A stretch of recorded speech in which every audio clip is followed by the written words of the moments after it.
Hi, everybody. My name is Mark Halperin. I'll be your tour guide through Two-Way Tonight. Roll theme song. Oh, there's no theme song yet.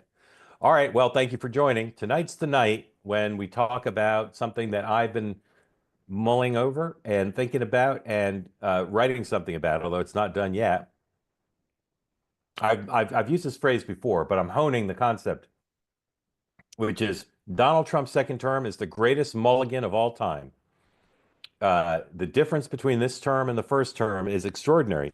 And we're going to talk about a couple of examples today. I want to talk to you about the Hegseth hearings. Some of you have day jobs and probably didn't get to watch much of the hearing. And as they say in the media, we watched for you. So we'll show you some clips from the hearing. I'll tell you where I think it stands in terms of Hegseth confirmation and the broader question of confirmation of Trump nominees. Also,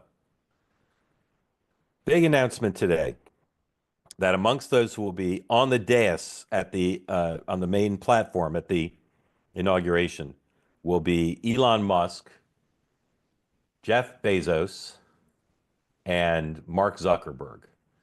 And if you think about that in light of the kind of drip, drip, drip of the three of them and their movement towards Trump, not a surprise, not a shock. But if you think back to a year ago, and certainly if you think back to 8 years ago, that would not have happened. And this is all part of how different things are for Trump this time. And undergirding both of those developments is this MAGA network of people like Steve Bannon, Charlie Kirk, all the influencers, all the people on social, on cable, on talk radio, podcasts. This has not been studied enough or talked about enough or written enough about.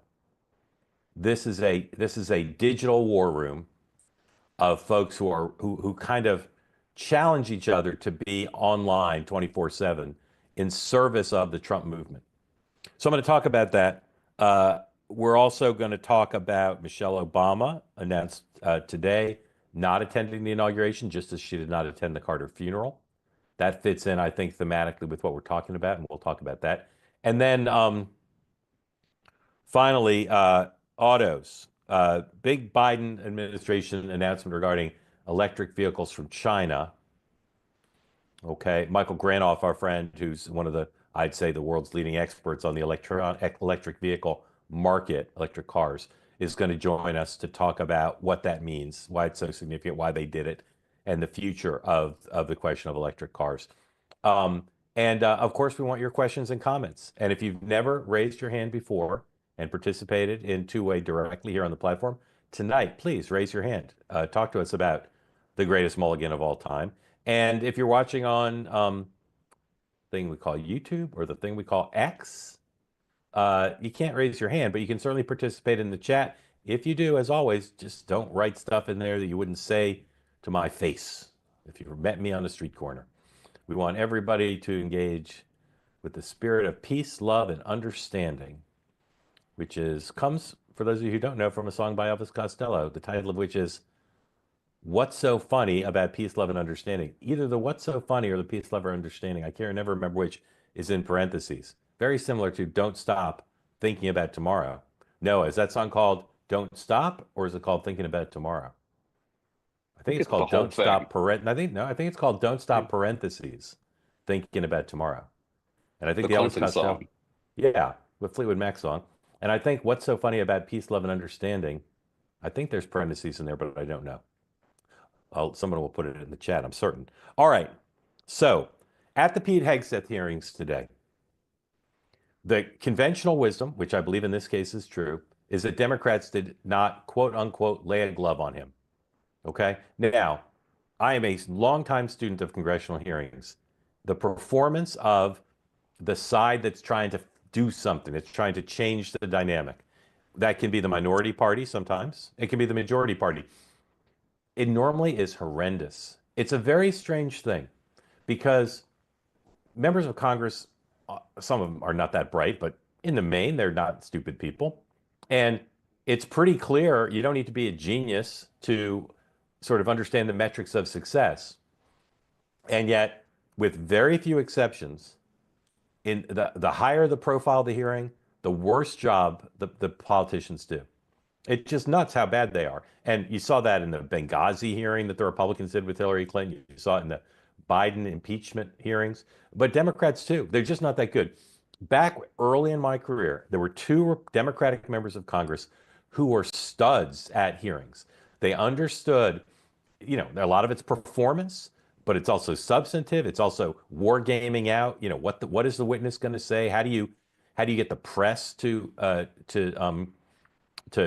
react to what you do? There's an art to it. But again, it's not that hard.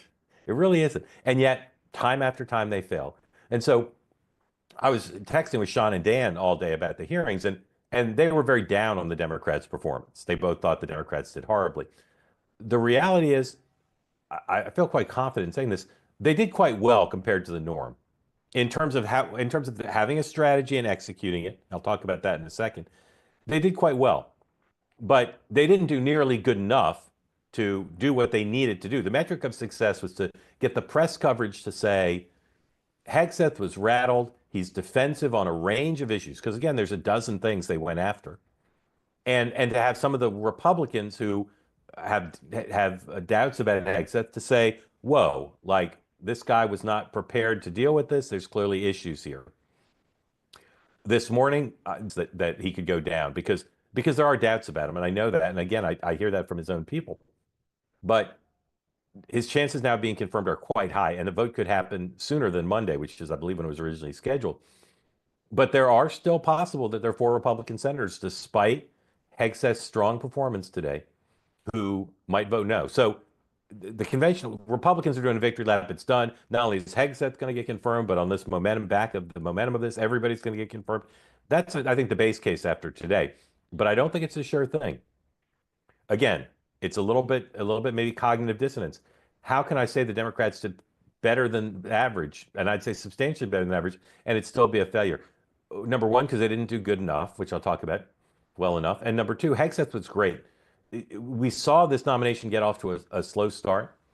Three things changed from the slow start of Hegseth to now, particularly towards the end of the year, and it applies to the other nominees.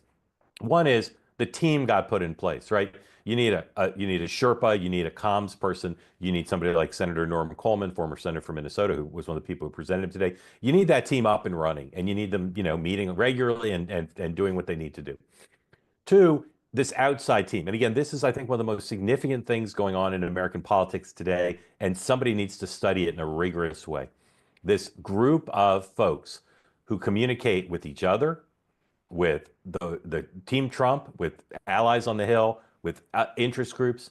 This is a remarkable force, and it's one of the things Trump didn't have last time. He had a version of it, but not like this. And part of it is they're so influential that at least people have talked about it in the context of old media versus new media, and how Joe Rogan has a bigger audience than the Today Show, all of that. But this group of folks is relentless. When they want to do something, they gear up and they do it. And they wanted to save Pete Hegseth, and they did. And then finally, for whatever reason, there have not been new revelations. You've not met a significant new revelation about Pete Hegseth or Bobby Kennedy or Tulsi Gabbard or Governor Noem or Kash Patel. So without new stuff, and this is right out of the Bill Clinton playbook. Anything that's been brought up before, these are old stories. These have already been talked about. The Democrats are bringing up old things. So those things have combined to put Hegseth in a very good place. I said this earlier. The effort they made to calm the horses, the Joni Ernsts of the world, to say, stop expressing public doubt about Hegseth, give him a hearing, let him get to a hearing.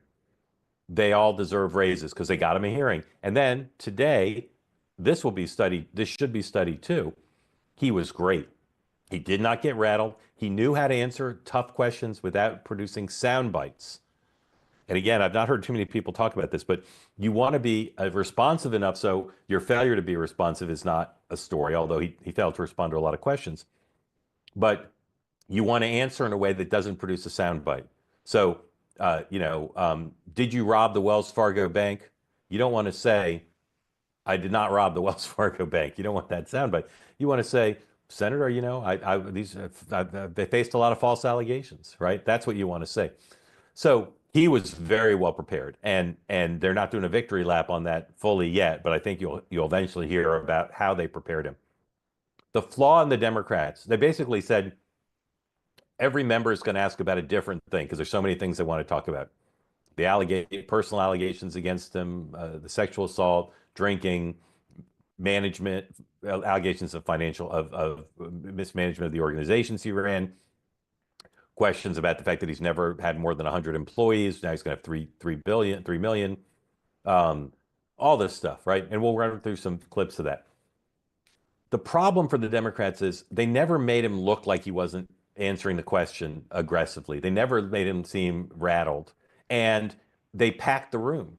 They packed the room with his supporters. And when he came back in, the guy's got a great bladder. He peed once, I think, the whole day, maybe twice. But when he came back in from the first break, they broke into a cheer like he was, he was like, Willis Reed coming out at the end of at the beginning of the second half. They just went crazy for him. So they had the room packed. And so when there were moments, gladiatorial moments between him and the Democratic senators, and he got off a good line, there was laughter for him or cheers. So that really helps in the theatrics of what's going on in the room.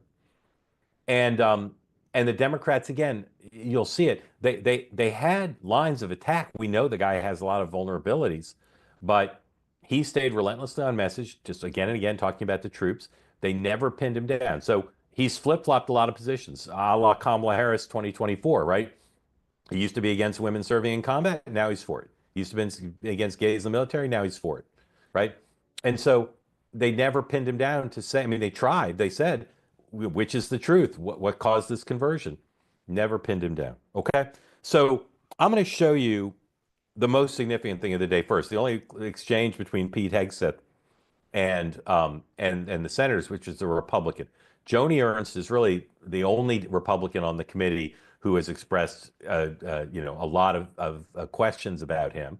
And once she went and did her round of questioning, that was pretty much it for a lot of observers because she was very conciliatory. It was all about policy. The tone of it was basically like, you and I are going to get along great when you're confirmed as Secretary of Defense. Let's play number 3, please. The Pentagon under your watch if you are confirmed. So as Secretary of Defense, will you appoint a senior level official dedicated to sexual assault prevention and response? Senator, as we have discussed, yes, I will. Okay, and my time is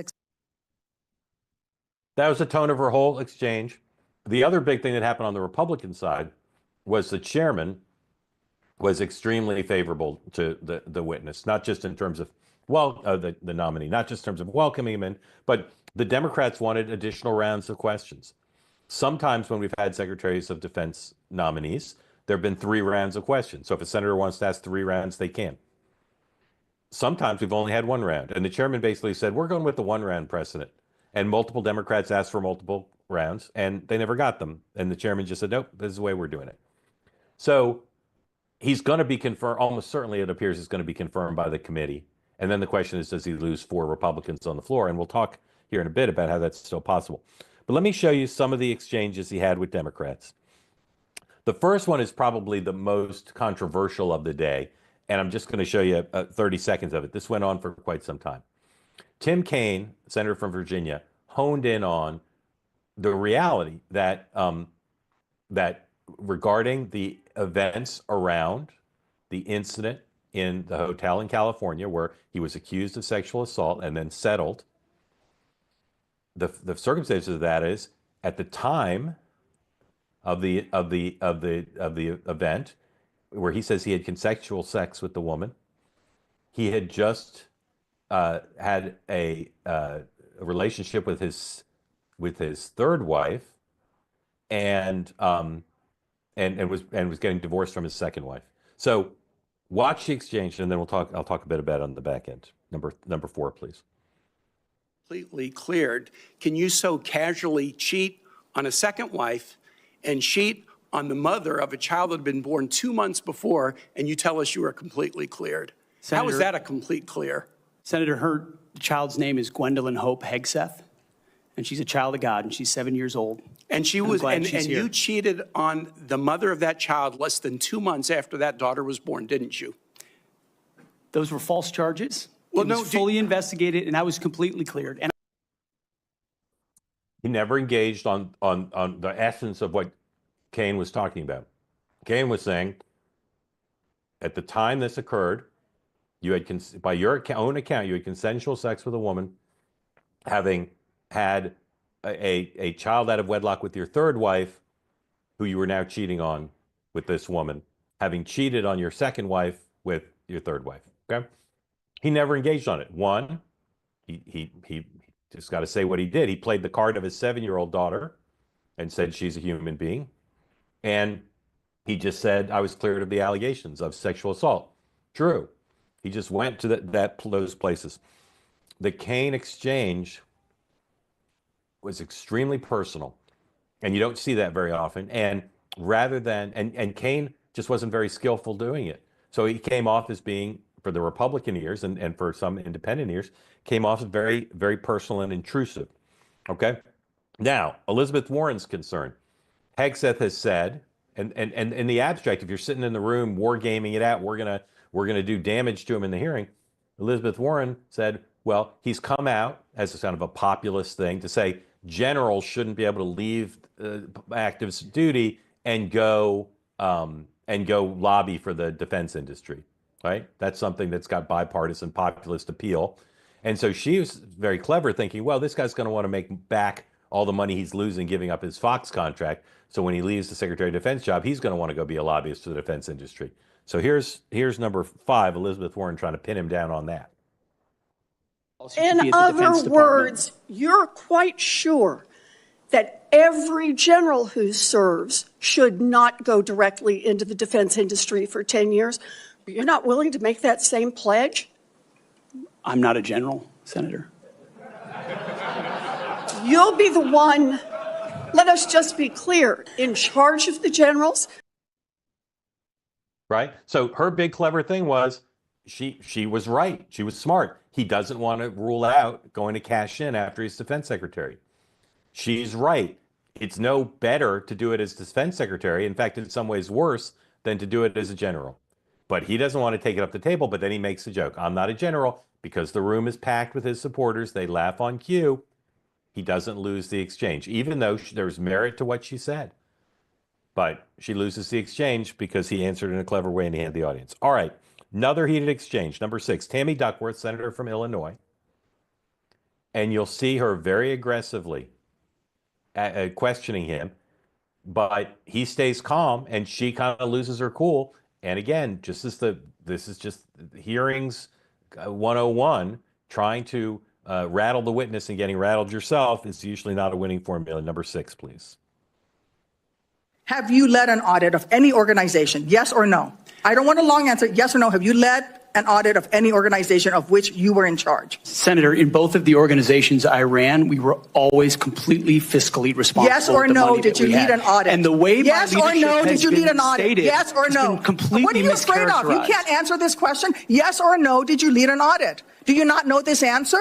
Senator, every yes or part no? of my leadership yes of these organizations yes has or been no? misrepresented. I will take that as a bottom. no. What were the findings? So there were no findings because you've never led an audit. What guidance did you give the auditors? None, because you've never led an audit. Nobody expects you to be an accountant, Mr. Hegseth. What we expect is for you to understand the complexity of this Pentagon budget process that is absolutely necessary to outfit our warfighters.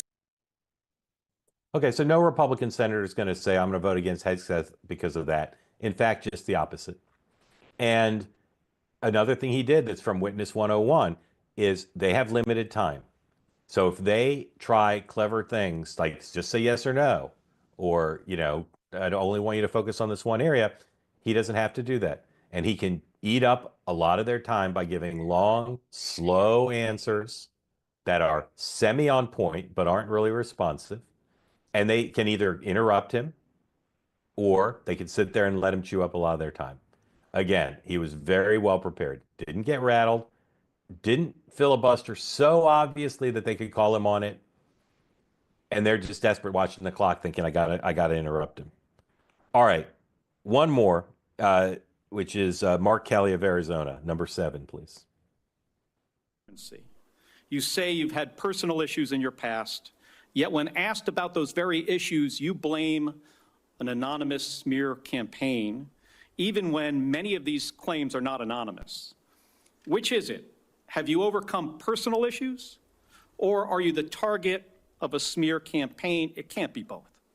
It's clear to me that you're not being honest with us or the American people because you know the truth would disqualify you from getting the job. And just as concerning as each of these specific disqualifying accusations are, what concerns me just as much is the idea of having a Secretary of Defense who is not transparent. Thank you, Mr. Chairman. I yield back my.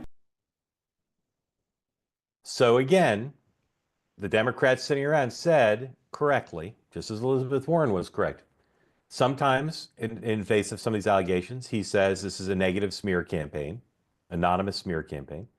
And sometimes he says, I turned my life around with the help of Jesus Christ, my Lord and Savior, and my wife. Okay?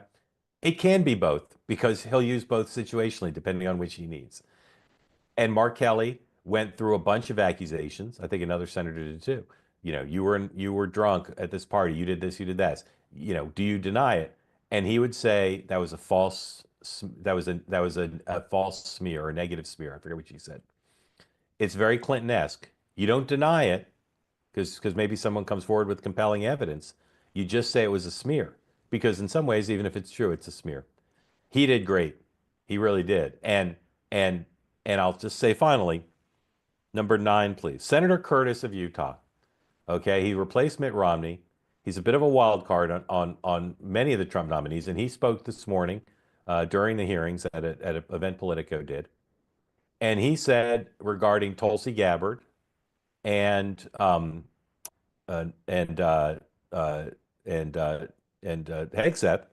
that he's still undecided. He says, you see there the second paragraph. Curtis separately said he remained undecided about Pete Hegseth's nomination, saying he was closely monitoring the hearing and the background check. Okay? So if you assume that maybe Susan Collins and Lisa Murkowski are no's, they're not on the committee, they might not be. I mean, I think this could be a 53-47 vote. But if you assume that they might be no's, and if Curtis goes from undecided to no, then he can't lose anybody else. And then you're thinking, well, what's Mitch McConnell going to do, right?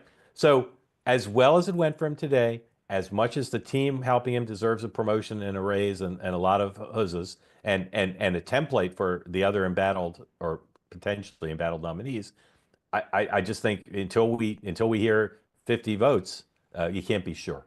All right, I'm going to come back to some of the other issues I raised at the top, but I want to bring in the great Tim Murtaugh. Tim, welcome in. Tim has done communications work for many Republicans, including for Team Trump. And he joins us now from a fantastic room that I've seen before when we've talked to Tim. I always like looking at that stuff. Tim, Happy New Year. Thank you for joining us.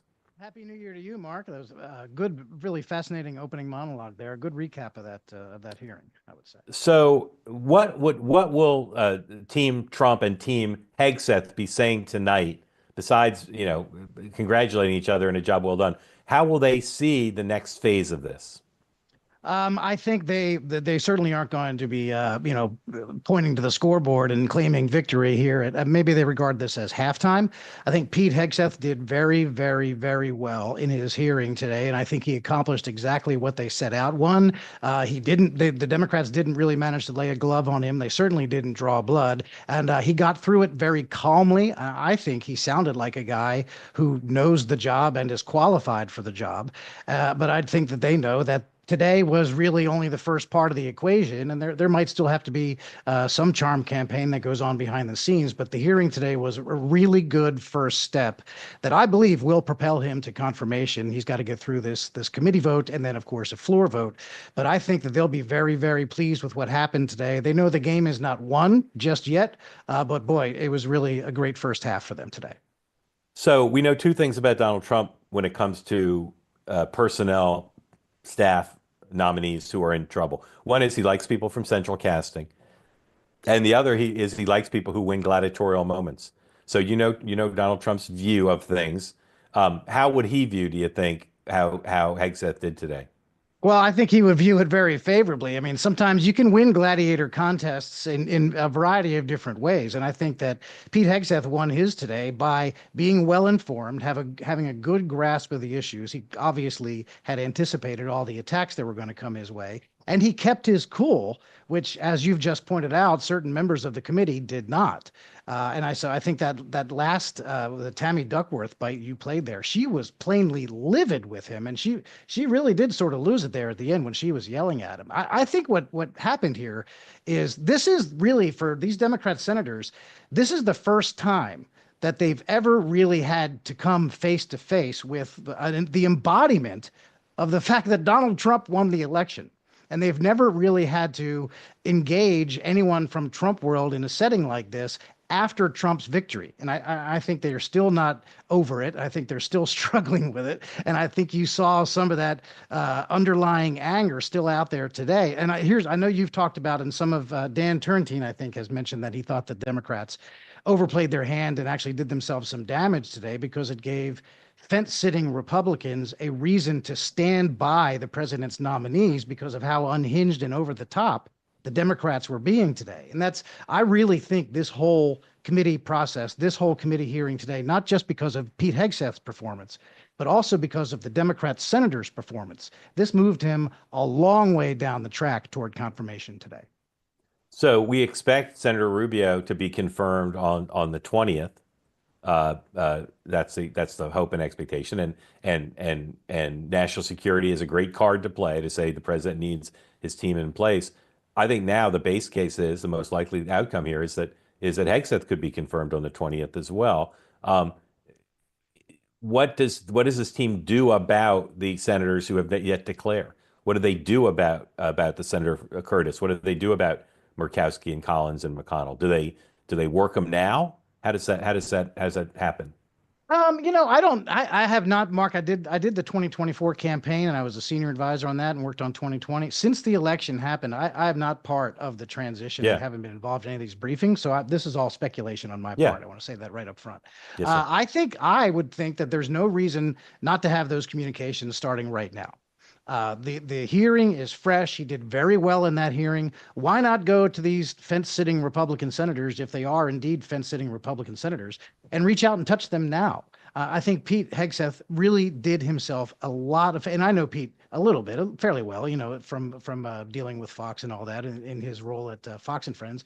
And I knew he was going to be impressive in this hearing. I anticipated that he would be, and they should capitalize on that and go out and touch the Republican senators that they think might still be sitting on the fence. And I think that what the mistake that the Democrats made is that, from the perspective of the American people, I would think that Americans would look at this. Let's say you're an independent, and Americans would look at this and say, gosh, didn't we just have a whole campaign about this kind of stuff? And this is the way I look at it. The Democrats have come to the end of a 9-year messaging program during which they woke up every single day and told America and the world that Donald Trump was a bad guy because he's an authoritarian, he's a racist, he's a sexual predator, he's a fascist, he's all these horrible things that they say about him. And what was the end result? He won. He got elected to the presidency again. This has got to be regarded as the greatest communication failure in the history of world politics, a 9-year campaign that failed. And so after that, Trump wins the election. He won all 7 battleground states. They move on to this process now. And what are they doing? It looks like, to me, they're running the election all over again in mini form because they lost the first time, and they're just getting their frustrations out. This is not a good look. That's not what the opposition party should really be doing here. I think if the Democrats want to try to dig out of a hole, they try to find a way to look a little bit more constructive instead of, yelling. They begin their questioning yelling, and then it only gets worse from there. It would have been far more effective to exhibit some sort of calmness or some ability to be able to control your temper. And none of those Democratic senators seemed to be able to do that right as soon as they were acknowledged by the chair that it was their turn. Tim, I know you need to go. I want to sneak in one last question. Does this have a positive, negative, or no impact on Tulsi Gabbard and Bobby Kennedy? I mean, I think it helps everybody. I think that Pete Hegseth, everyone knew that this was the first big hearing. This was the one where the Democrats were going to have their knives out and they were going to go after this guy, and they didn't get anywhere near him. I mean, they didn't draw any blood, that's for sure. And he remained cool and calm throughout it, and he took every shot that they had, and he came through it smiling and doing well. And I think that when you see that the guy who was definitely in the crosshairs and definitely was square in the Democrats' sights, and he flies through this hearing with a great performance, I think it encourages the Trump team. And I think now the others will look at this and say, boy, I better be as prepared for my hearing as Pete Hegseth was for his hearing. I think people would be well advised to go do that. But I believe today's hearing has got to be good news for all of Trump's nominees. I agree. Tim, thank you. Very grateful to you for joining. I hope you come back soon. Thank you, Mark. Thank you. All right. Again, if you want to get in the conversation here in a bit, please raise your hand. I got a couple more things I want to cover, and then we'll go to your questions. First is this issue of Donald Trump and the richest people in America. Donald Trump is a trophy collector. Human trophies are his favorite kind. And he's now got all these people who not only were not for him in 16 and 20, but it played, in many cases, historic oppositional roles to try to stop him from winning. And now they're not only for him, they're giving him money, campaign money and inauguration fund money and library money, and they're coming to his convention. And Donald Trump loves this. All right, he loves it from just a validation point of view. He loves it because he wants these folks to play a role in helping bring the economy back. And he loves it because he is building an army of people who now are with him, and they're not with the other side. So put up number one, please. As I said, announced today, Elon Musk, Jeff Bezos, and Mark Zuckerberg all attending the inauguration, sitting front and center. All right. Everybody says, well, Musk has, been for Trump for a while. That's true compared to the other two. But not that long ago, he was not for Trump. He was not for Trump. Bezos, famously not for Trump, said some nice things about him a few months ago. And Zuckerberg, has been courting him heavily. Are these guys in it because they want to help make America great again, and they agree with Donald Trump? They actually are to some extent. But they also know that their companies will benefit if they have a seat at the table. And they also really don't like the Democratic Party right now in some ways, right? They do not like woke. They do not like some of the other positions of the Democrats, and they do not like the Democrats' position towards tech. So it's remarkable. And then number 8, who won't be there, Michelle Obama. I don't know how Donald Trump feels about Michelle Obama not coming, but the symbolism of it, she's on the outside. She's unhappy with the result. These other people are coming and kissing Donald Trump's ring and butt. Again, to me, it's symbolic. Whatever reason she's not coming. It's symbolic of the failure of the Democratic Party here, January 14th, to have a coherent, unified notion of how they're going to deal with Donald Trump's presidency.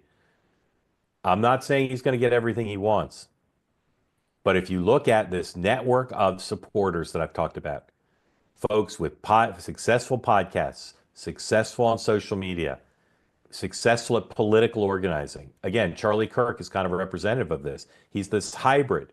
He helped register people to vote and turn people out to vote. He also has a podcast, a video podcast. He also is in constant communication with MAGA, grassroots MAGA, Trump world, people on the Hill, his fellow influencers. It's an extraordinary asset.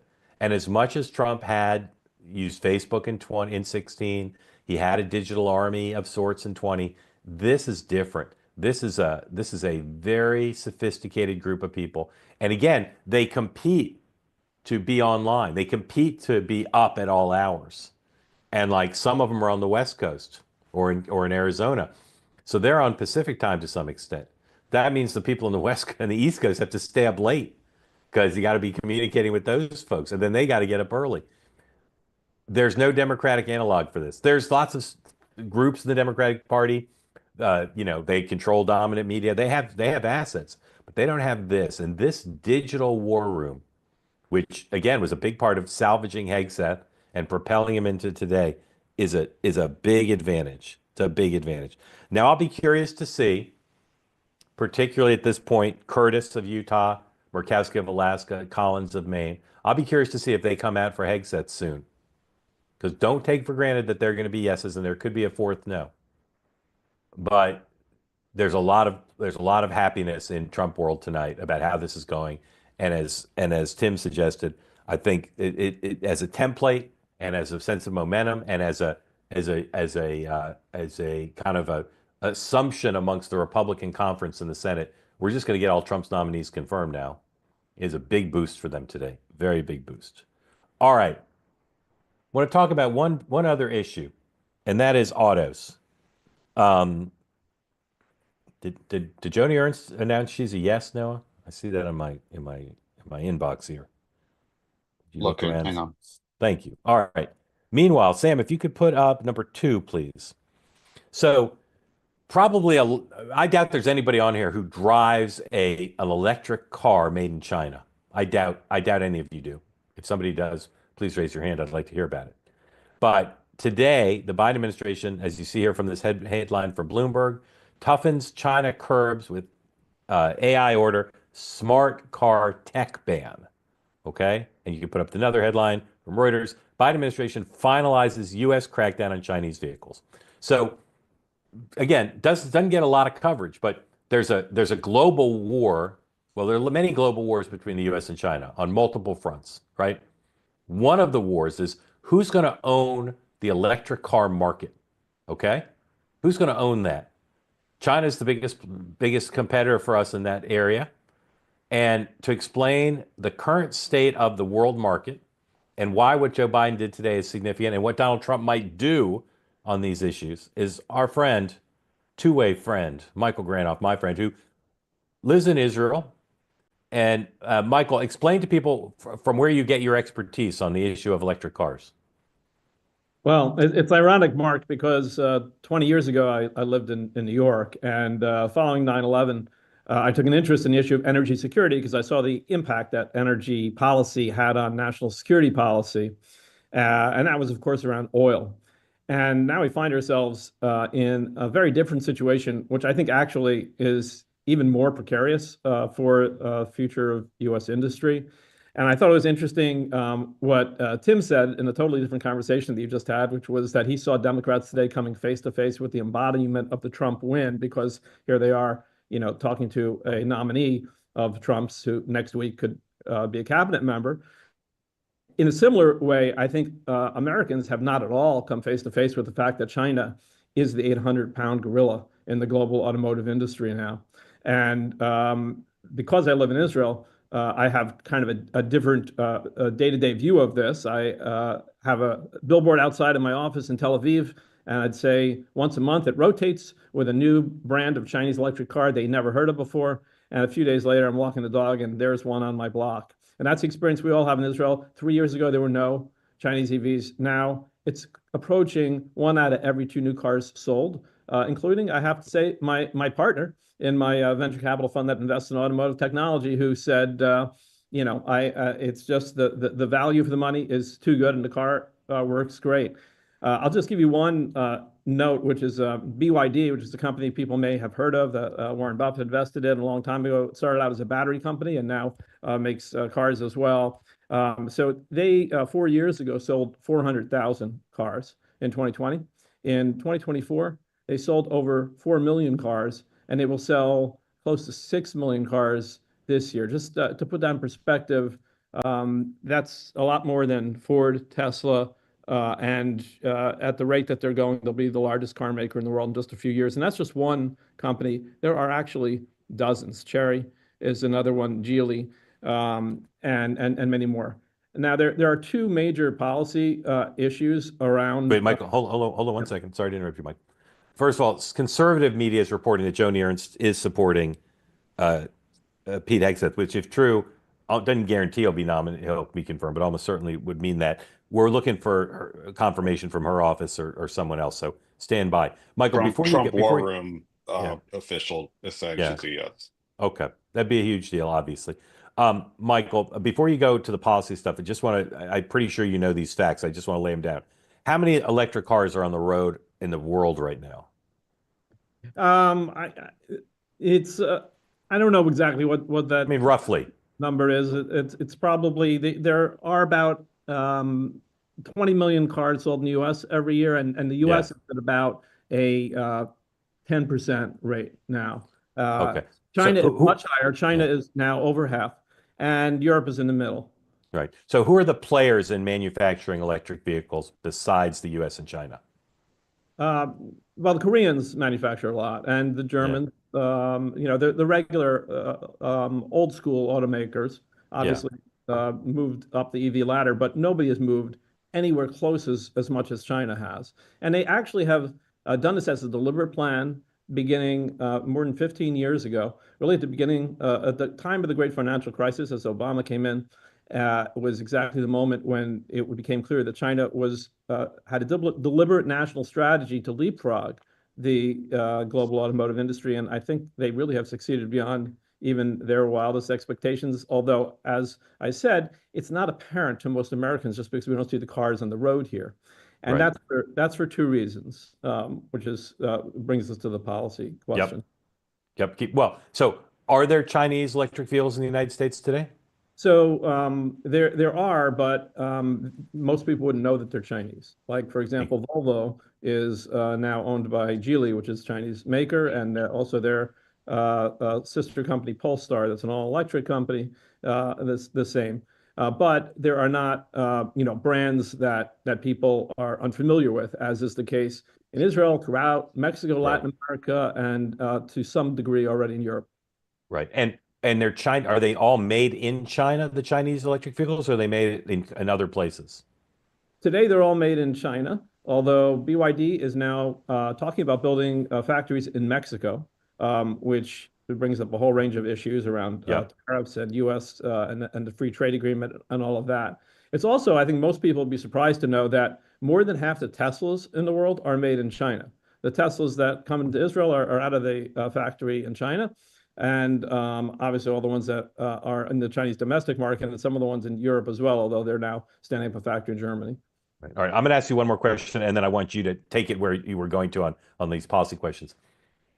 Obviously, the auto industry is winning the war between the U.S. and China on who's going to sell best-selling electric vehicles is an economic fight. Is there a national security implication to this? So that's exactly what I was going to discuss. So we all Okay. know there's big tariffs, 100% tariffs on Chinese cars, and that is sufficient for now on its own to keep them out. But I have to say, at the rate of competitiveness and at the rate of the Chinese backstop of the industry, that would not even guarantee that they would stay out. And I think that was part of the thinking when the Biden administration opened this inquiry some number of months ago into the national security implications of having Chinese vehicles on the road. Because remember that these vehicles are like super smartphones. They've got any number of cameras, microphones, data coming from the vehicle of all sorts, and it's all going back to home base. So in Tesla's case, that's Palo Alto, California. Maybe people aren't that concerned about that. But in the case of these Chinese cars, obviously going back to them, and some of them are actually government controlled companies. Even those that are not are obviously subject to a government. So there, and what the Biden administration did today was say that never mind the tariffs and never mind the trade barriers to Chinese cars coming in. They can't come in for another reason, which is this national security threat of having, as Gina Raimondo said, we don't want to end up with 2 million Chinese cars on the road and then discover that they're a threat. Interestingly, Israel has not addressed this issue. I've been trying to get it addressed, but it has not been an issue so far, and the consumers there have loved the cars. So we'll see what happens. But I think this was, a lot of people say that there's an ulterior motive, that this is just really a trade war in a different guise. And, there could be truth to that. I can't know what the motives are, but I think that the issue of security is real. And I think, people are concerned about it. And I think what the Biden administration today is going to end up being extremely significant. So what choices or challenges now does the Trump administration handle on this issue?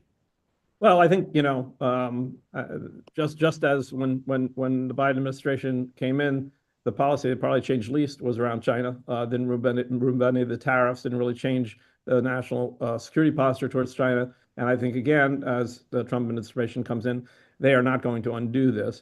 Now, there had been some talk that, maybe there would be, in Trump fashion, a big deal by which Chinese automakers would be allowed to build cars in the U.S., create jobs, and then sell the cars in the U.S. market. And a lot of people were very skeptical that that was a good thing to do or that that would happen. I thought there was a possibility of it because you never know which direction Trump might go. But I think at this point, I don't know legally what he would have to do to undo what Biden did today, but I think also politically it would be difficult to undo. Is the technology used in the Chinese cars all the same? And is it the same as the technology in Tesla and other American-made cars? In effect, it's largely the same. The Chinese, they have several enormous structural advantages that they have built up over the last 20 years. The biggest one, I would say, is around supply chain. And there are minerals and materials around battery production that the Chinese have a complete stranglehold on, and that's a big threat that I think has gone unaddressed in the U.S. as well. Functionally, the cars are similar, but the most important thing is they are always transmitting lots and lots of data, and so that can be a real vulnerability if it goes in the wrong place. You've educated me on this topic, so I watch it and I ask people about it, and it does get covered by Bloomberg and the Wall Street Journal, but it's not covered the way it should be, obviously. Why is that? Why is the American media, American politicians, why isn't this more a topic of conversation? I mean, it's a little bit, I guess, like the frog in boiling water, that when I talk to people about what the actual statistics are these days, they think I'm making them up. And like I said, not seeing the cars on the road here, I think is there's no sense of urgency, and even you can read all the articles that you want, but it's not palpable without seeing the cars every day, as we do in Israel, as they do in Mexico, even, and in parts of Europe.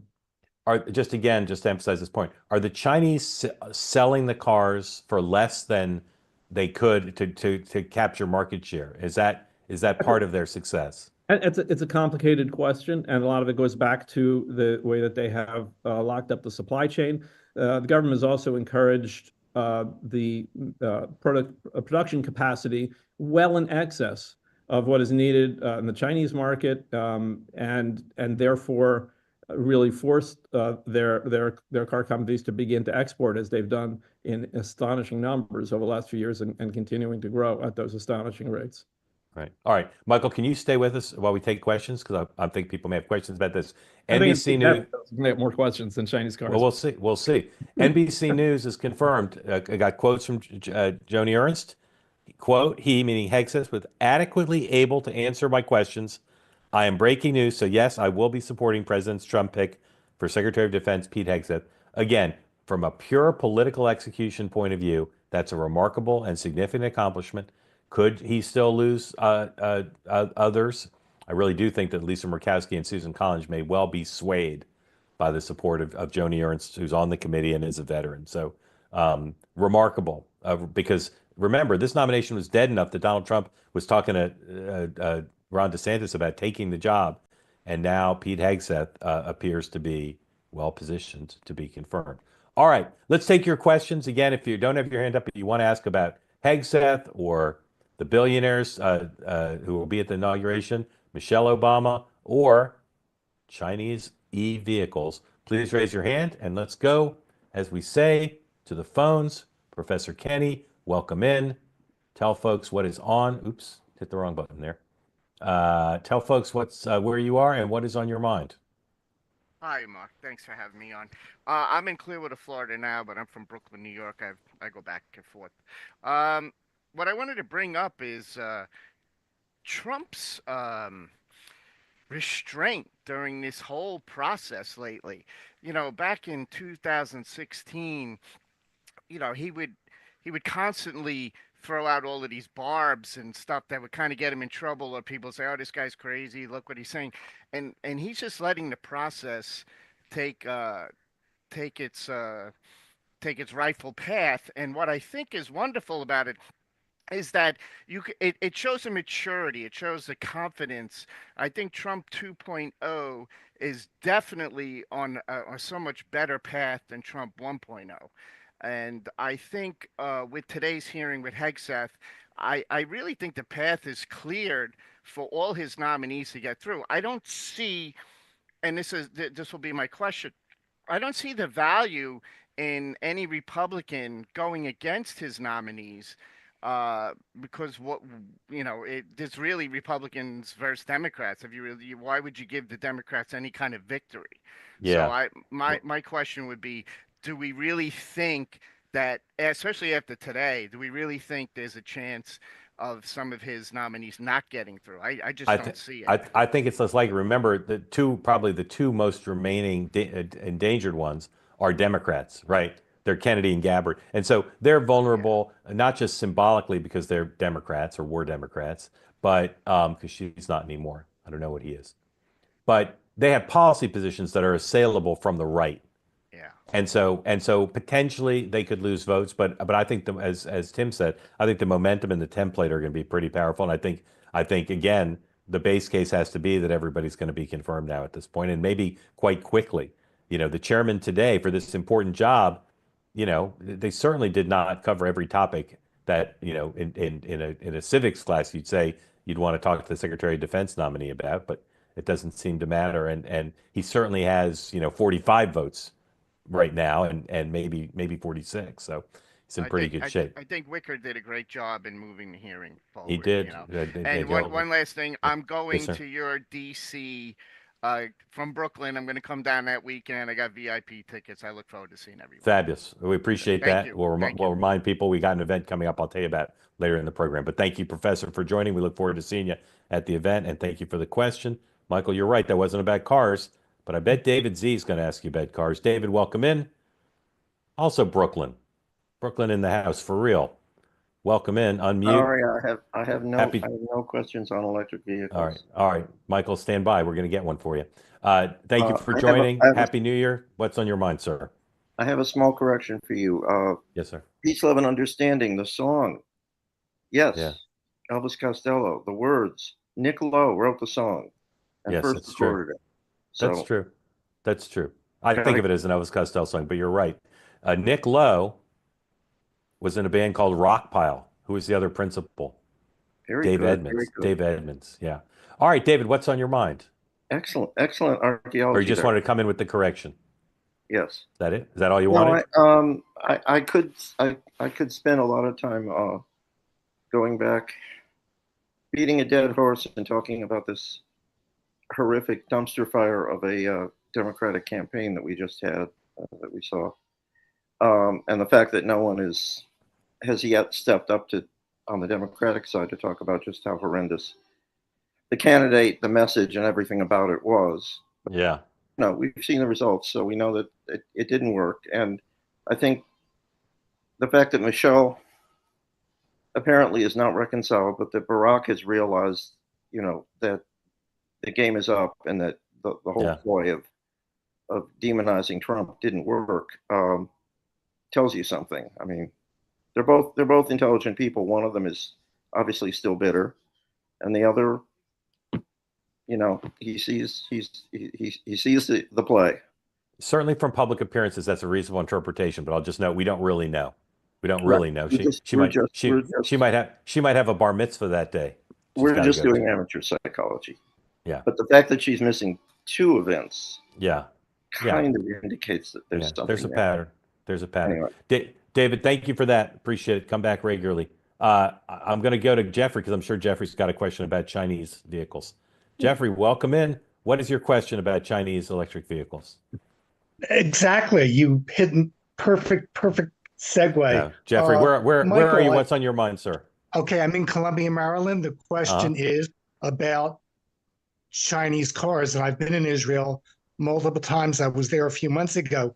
And I noticed that some there's a lot of first responders that are being supplied with Chinese cars.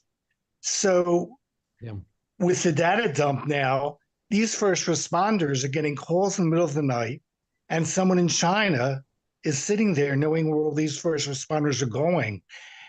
So that is obviously a concern I have. And then we also know about these movies where cars are hacked. I wouldn't expect that to happen with many cars, but I am concerned about China having data. Yeah, those are that little include little cars big and first giant big responders in a war zone. big Jeffrey, giant hulking spy vehicles. I mean, it's very notable that you came as a visitor and you saw that, and somehow the authorities in Israel have yet to understand that. Although there have been at lower levels in the military, I know of some bases where the cars now are not permitted inside. But for the most part, there has not been a national policy on it, which is kind of shocking. But to your other point, I'll say we all know, those of us anyway, people who have Teslas and other vehicles, that just like your phones, you can get over-the-air updates, which is a wonderful feature, and cars can improve and get better through that. But it also means that those cars could theoretically get bricked, or worse, could go haywire. And so these are all things that have to be taken into consideration when you're saying, are these cars safe to be on our roads? And is it safe for the people who are driving them and the people around them? And is it safe for the country? And I think it's incumbent on all democracies to grapple with those questions ahead of time, as the U.S. is, I think, very nobly doing. Michael, have they penetrated the Japanese market? To some degree. But not nearly as much as some other markets. Does any country have a policy about the cars? Aside from the U.S.? Not economics, but in terms of security policy. Yeah. Aside from the U.S., I have not heard that any country has expressed these concerns, but I would not be surprised that if this does wake up other countries to consider this. I would also say, in light of some of the events that have happened with regard to our wars, and some of the tactics that that Israel has successfully used in the wars, and when you extrapolate out and think about the implications of that in the wrong hands, I think people will become a little bit more careful in thinking about what the implications are for mass adoption of these vehicles. Jeffrey, if Premier Xi called you up and said, I saw you on two-way, and I'd love to give you a free car made by one of our best factories. Well, my son has a Tesla. My son-in-law has a Tesla. The problem is, if you get a Chinese car in the U.S., I think people were questioning that, you won't be able to get any software updates. So your car's going to be a brick pretty quickly. They can't beam the software updates over the Pacific? I don't think so, because you can't buy a what's that phone that's been banned? That phone company that makes the smartphones. Huawei. Can't buy them in the United States. Yeah, it's too bad. They're pretty phones. Yeah, I see them when I go. Yeah, I toured one of their factories when I was there on an Asia Society trip, and they gave us a beautifully framed photo of our group. And every time I run across it, I rip through that thing looking for the microphone, because I'm quite certain, because that doesn't require a software update. When you're in DC in February, I'll be there. All right, Jeffrey, how many people are you bringing? So far, just me. Okay. So far. Well, feel free to make it a group. It will. That's why I'm urging people to buy tickets now. Jeffrey, thank you for the question. Thank you for coming to the event, and we appreciate being part of the two-way community. Thank you, Michael. I'll be back in Israel shortly. When you do the two-way in Tel Aviv, I'll be there. Yeah, we could do a two-way in Tel Aviv. If you can get us a venue, promise it'll sell out, we'll happily come over. Michael, very grateful to you for sharing your expertise. As I said earlier, you've educated me on this issue for some time now, and I'm glad you were able to educate others. And I hope you'll come back whenever Chinese spy vehicles are in the news again. Sounds good. Thank you, Mark. All right, thank you, man. Good to see you. All right, thank you, everybody, for joining. I'll remind you about the event. We got two folks on here tonight who are both coming, Professor Kenny and Jeffrey. It's February 2nd, Sunday night. No NFL games that night. Not a coincidence. That's why we chose it. 5 p.m. in Washington, D.C. On the waterfront. I've not been to the venue, but Sean says it's fantastic. And so we look forward to seeing you there. You can buy your tickets now. Go to twoway.tv and look for the link to buy the tickets.